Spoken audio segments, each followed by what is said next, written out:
safe now, you know. And she's like, I'm not taking your sleeping pills, Mom. It's Heather Langenkamp. That was a scene that was cut out of Nightmare on Elm Street 3, so they just reused it in this. Yeah. Like, oh, it's a sleeping pill. Whatever. It's kind of, and she sneaks out her window, and then you got it's Kevin Dillon, the brother of Matt Dillon, as the biker punk outcast. With the most amazing mullet you've ever seen. He was a little like the other character from the first Nightmare on Elm Street. Like Rod? Yes, Rod, and who ends up in prison. So does Kevin Dillon. And then wasn't Johnny Depp sort of like the quarterbacky kind of guy? Like, yeah, he was sort of a sportsy guy. Right. The Bane girls. Yeah. Kind of boyfriend. Right. And then you have the other guy in this. Although the guy in this gets dispatched a lot earlier than Johnny Depp. Right. Which is worth pointing out when you talk about the script. This movie does a great job of every 10 minutes or so kind of resetting and keeping the story interesting. Yeah, well, it's at a 95-minute runtime, perfect, flawless execution in every regard. So I wrote my notes. On an ancient form of communication. Is it here? Happer. I've heard of those. It is printed out on a computer. I originally wrote with my hand. I have a little notebook, a spiral notebook with lines on it, and I use something called a pen. Not a pencil, but a pen. Okay. It has ink. Vague memories. Yeah, there's ink in it, and you write with. You could create words with your hand, like by the motion that you use a pen. And I did that while watching the film, but I translated it into computer form because I can't read my handwriting after the fact. But I wrote all the setups and payoffs. There's numerous, yeah. The most basic thing that even Wonder Woman 1984 forgot to include is the basic concept of setups and payoffs. And these are all rudimentary things that we talk about in all of our reviews. We talk about acts. There's acts, there's setups and payoffs, and then there's character arcs. Those are your three real big things that you're supposed to include in a script if you want it to work. But we should point out, you can't avoid these things. You can break the rules, but you have to replace it with something interesting and not just a jumbled mess of nonsense, like a Wonder Woman 1984. A famous author once said, in order to break the rules, you must first learn them.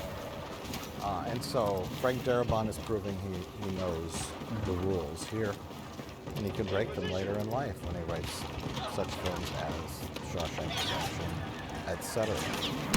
But this, he's like, I'm playing it safe. Well, it's a Blob movie.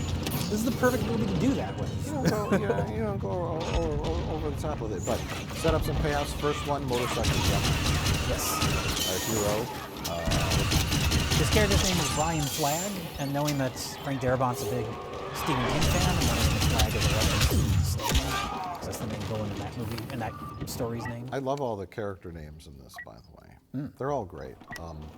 But anyway, you got setups and payoffs. First one, motorcycle jump. Brian Flagg, a.k.a. Kevin Dillon. I think they call him Flagg for short. Most of the time. He is attempting to jump his motorcycle over a broken old bridge because he has nothing else to do. Yeah. He is the product of a broken household, an alcoholic mother. His father left. He's turned punk. He's an outcast in a little small town. It's a great setting to show it. Yes. And a lovely little matte painting. Tiny, isolated town. It also makes it feel confusing. It's a little small town with all these likable characters surrounded by the woods. Yeah, so he's trying to do the motorcycle jump. He fails, of course, and then later in the film. Again, when the stakes are high. And he does it. By golly, he does it. Because he's our protagonist. And then he works in a bike shop, fixing cars, a mechanic's shop, right? And they tease the snowmaker machine. His co-worker is chilling sodas and beers in the snowmaker machine. Commander, hitting us hard.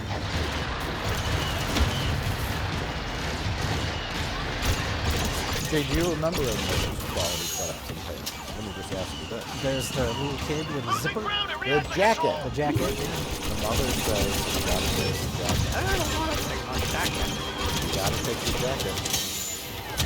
My fucking zipper, Mom, you stupid bitch. Yeah, That's what he exactly says. Normally, you would think the jacket would save his ass. Yeah, Like, no, that's no. the thing that he slips out of when he's falling off the building, but he's able to hold on to it. But no, it causes problems. I also like, this isn't really a setup, it's more foreshadowing, which is also important. The snow globe. One of their top operatives just And of course, the landed. whole town Be is built careful. around the ski industry. But, This is turning into a bloodbath. it's not even mentioned that Withdraw it's from this Christmas sector. time. Fall I back don't know, toward I the think supply it's hole. fall. I've got a Yeah, plan. they're worried about in the coming winter if there'll be enough It's going snow. to be a good Get us out season, with the but droid. she's But it's laying gonna be in a bed while. and We should be able to mount a next to the defense bed at the is supply snow. hole. That'll buy us Doesn't show time. us shaking it up, but the snow is dripping. You know what's going on. Yeah. You know what they're doing. Which is a nice setup for the ending. Yes, yes. Best use of a snow globe since Citizen Kane.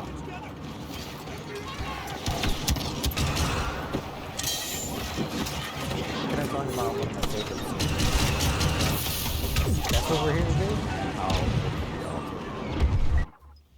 To make it worse? to make it, I was watching the movie and I started laughing out loud because I rewrote the movie in my head. I punched up the script in my head. You punched up Academy Award-winning Frank Darabont's script? I did. I'm sorry. A new ally just So landed. our This is our hero, chance. Paul, our temporary hero, Paul, the high school quarterback, who's in love with Meg, and his friend Scott Jusky go to the pharmacy. Scott Jusky wants coffee You don't know what you're facing. Monsoon troops claiming the area. because Scott Jusky Every is time a they push, potential we rapist. push back. He's not a rapist. I don't call him a rapist. He was on his way. He was cock-blocked by the Blob. He's not blocked by the Blob. He has a bar cart in his trunk. It's kind of amazing. And he has all these like things in there. And he's like, "Baby, you're wearing my ring." And he has a pile of them. In his trunk. He's a dirt man. Yes. And, Is it implied there that he put something in her drink? Because she gets very sleepy. She's not just like drunk.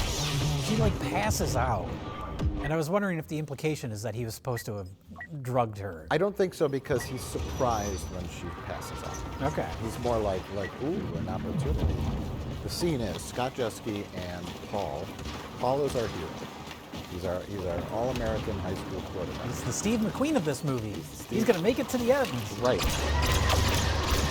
They go into the pharmacy together, and Scott Jusky, the dirtbag, goes up to the counter. He's like, "Yeah, Mr. Pharmacist, buddy, give me a pack of Trojan with some bananas."